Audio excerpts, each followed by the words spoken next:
Come on in, come on in, come on in. Welcome to Classes Now in Session with Girlfriend Chronicles.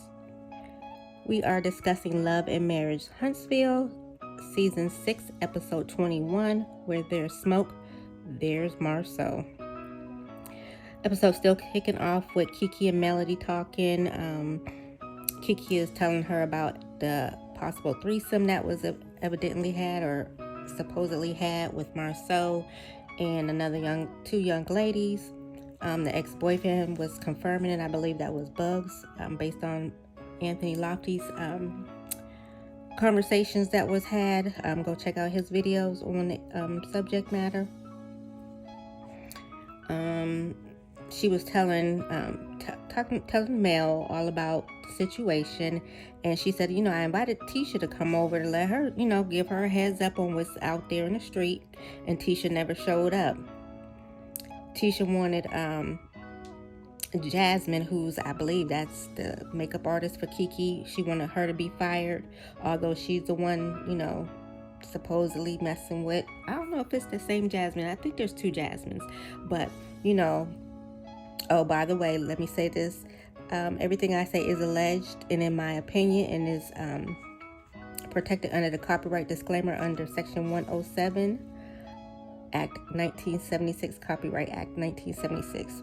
So this is alleged and in my opinion and for entertainment purposes only.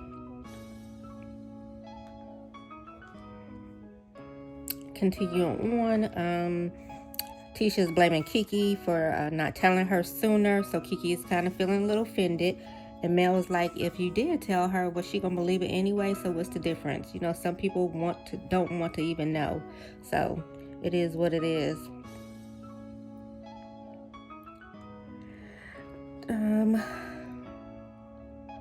Tisha always saying, while Mel was married, would say, where there's smoke, there's fire.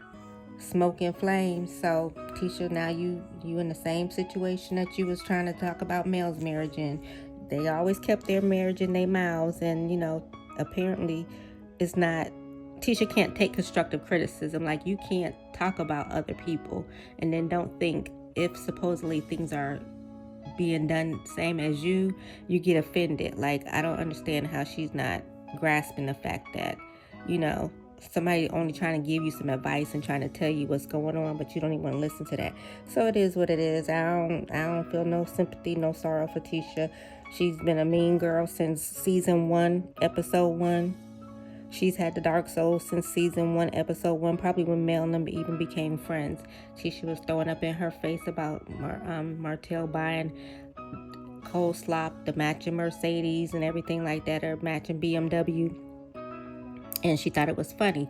They knew all about what was going on. And for Tisha to be team wifey, she sure was bigging up coleslaw,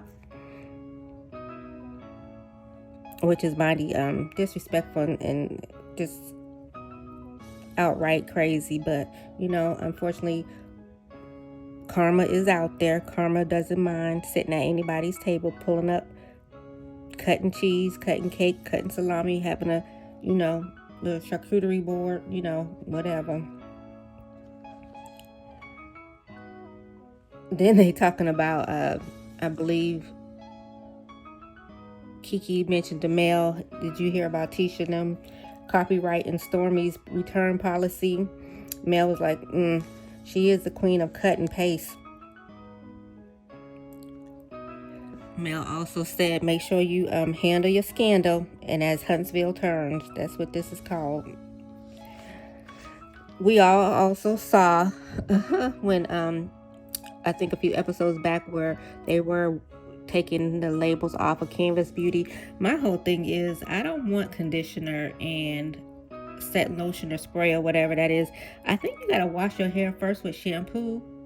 So it's not even matching the sets that Macy and Mila has. Like, you don't even have shampoo. You just have a conditioner and whatever else that other product is, which basically seeming like that was the leftover products allegedly that Stormy had, and she was trying to get rid of them since she was losing her license allegedly. And Tisha done bought it. Probably supposed to give Stormy them profit, but like I said, it's you got a mismatch set. It don't even make sense to have conditioner and another product if you don't have the shampoo to start out with. We see next scene is Maurice is picking up a Jeep for Kimmy. It sounds a mess to me, and like it will be his, since he's wanting to put some big ass tires on that truck.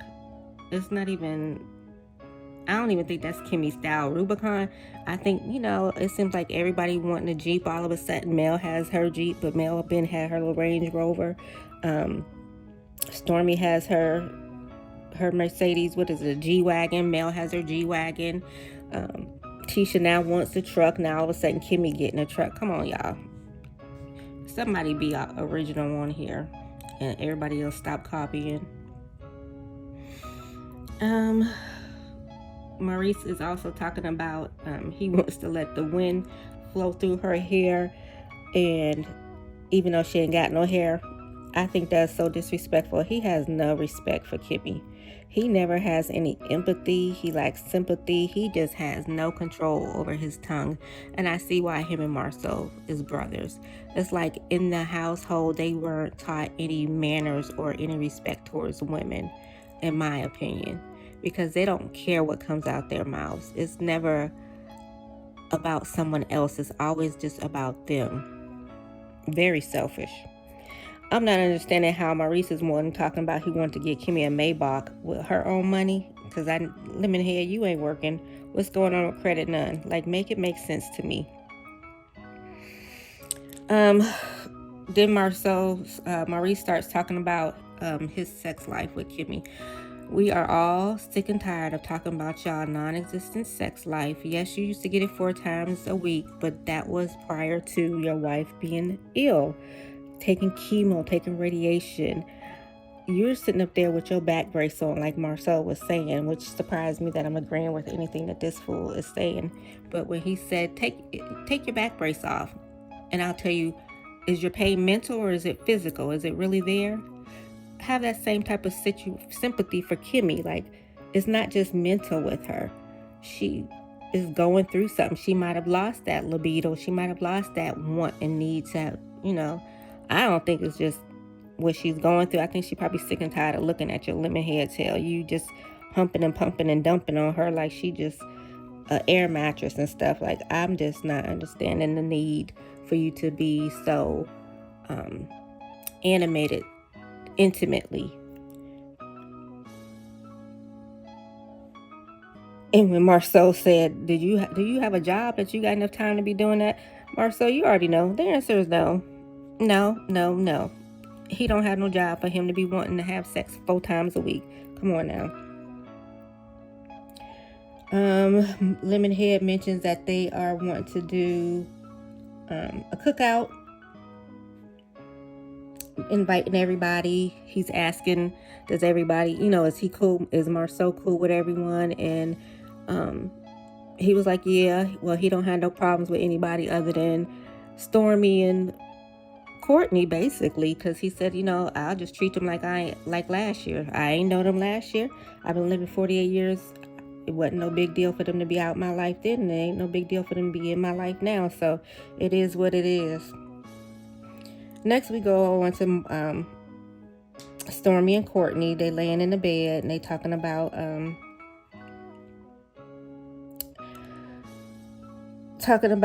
getting Stormy getting strep throat, which she claims could turn into sepsis. I believe this is when Miss Black Titanic was going to be, I think she was going to serve her warrant, but her be served or needing to go to court, and all of a sudden Stormy sitting up in the hospital talking about she got sepsis. But okay, Stormy, we get it. Every time something go wrong with you want to throw sickness or some other type of situation in the picture. Courtney reminds Stormy that she need to slow down, which I probably agree.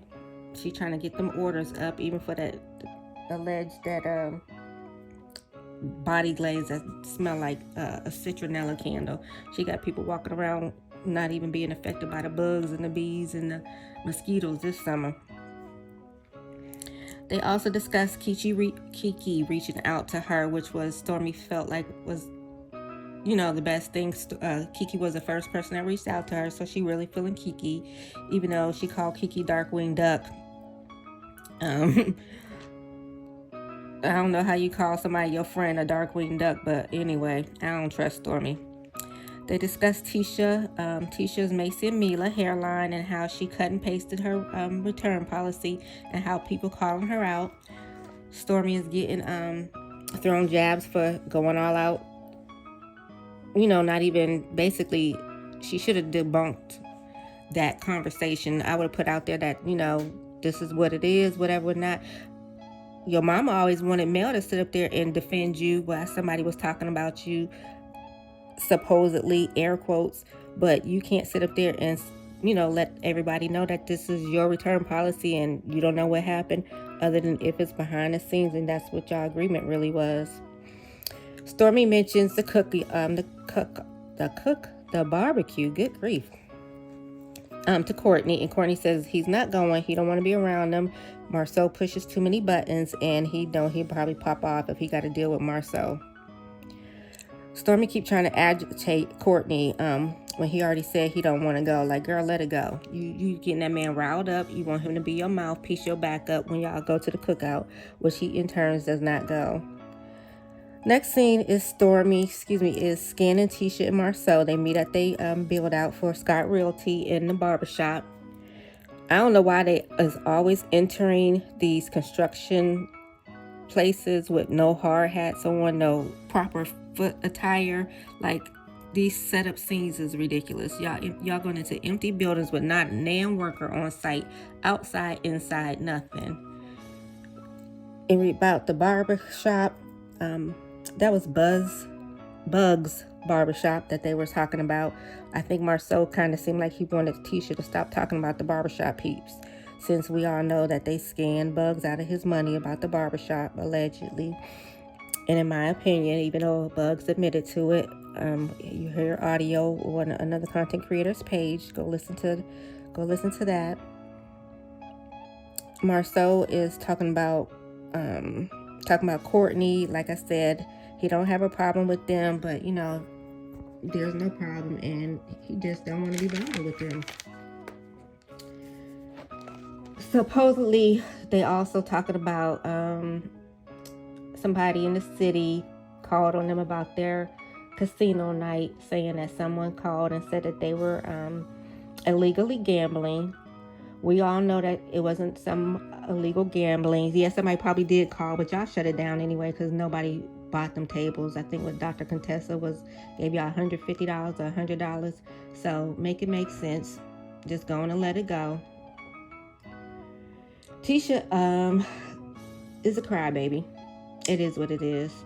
She don't know why people always coming for her, why people always making her, be out to be the bad person, why people always interfering in their marriage, their business.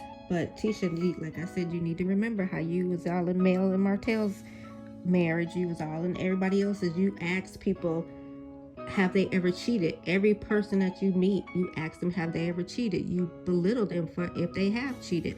I think that's your throwback. You gain information. You like, what's that old woman that used to sit in the window being nosy on 227?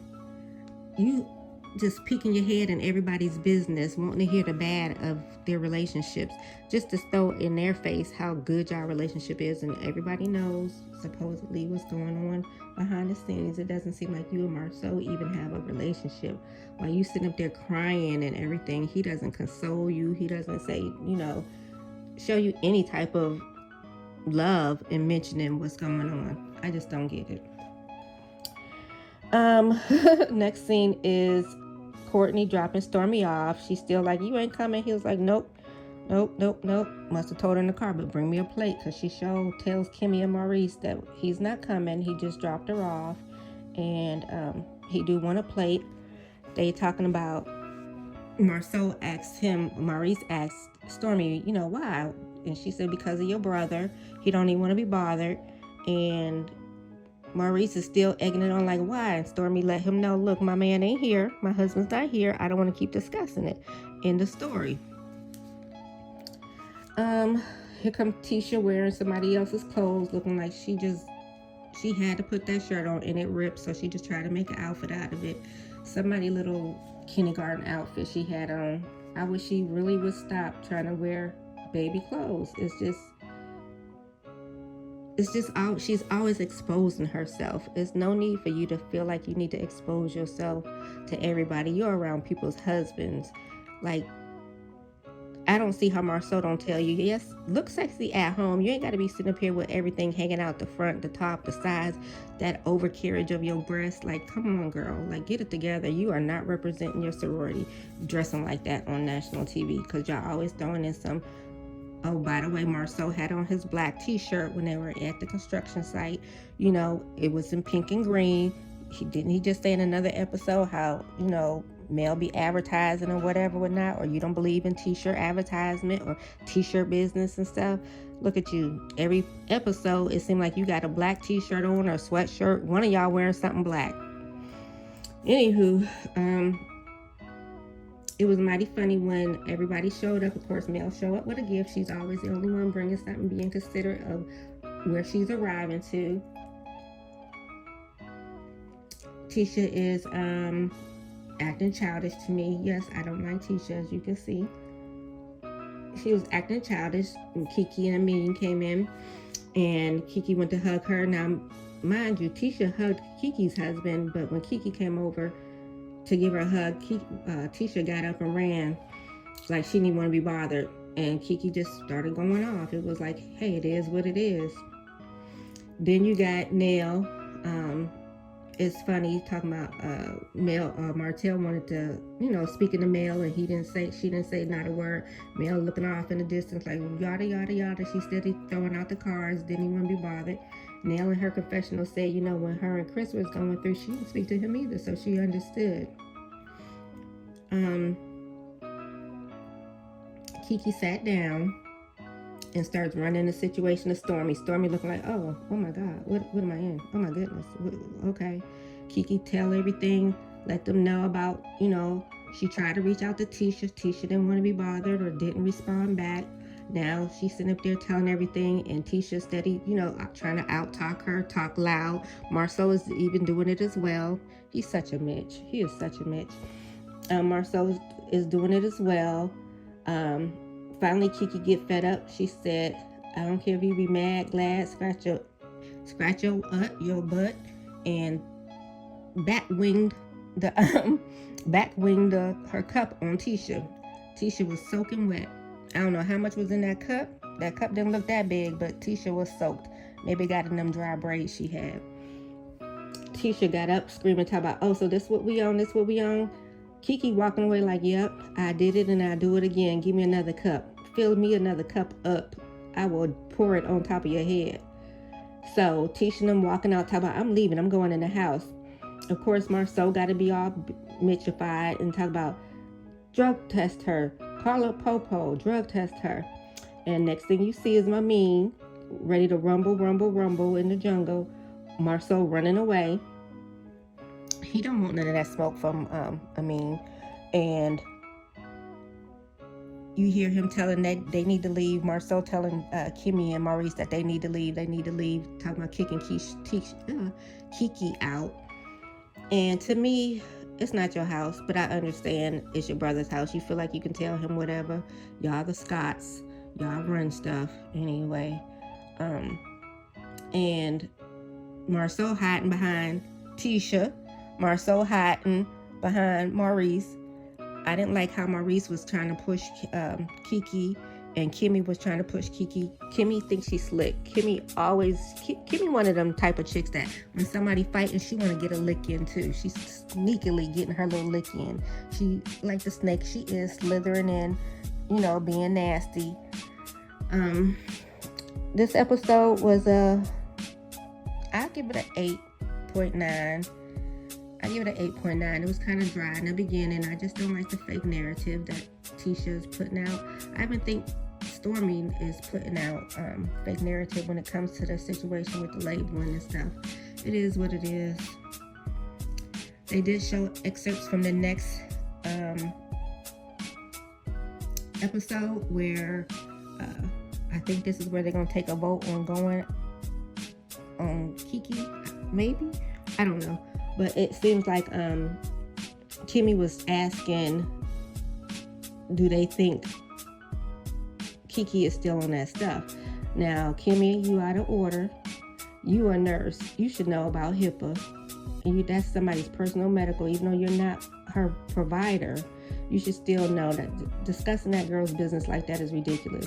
Marsau and Tisha don't like nobody discuss their business, but they don't mind throwing other people's business out there. Y'all gotta be mindful of the stuff y'all say about other people. It will come back to get you. Until the next episode, ladies and gentlemen, please like, share, and subscribe. Please leave a comment. Let me know how I'm doing. I'm still getting used to this, so I'm a little rusty here and there. Not even rusty. I'm just trying to get used to this. Oh, and by the way, we did see Jalen. Thank goodness. We finally saw Jalen at the barbecue. He's probably limited his scenes.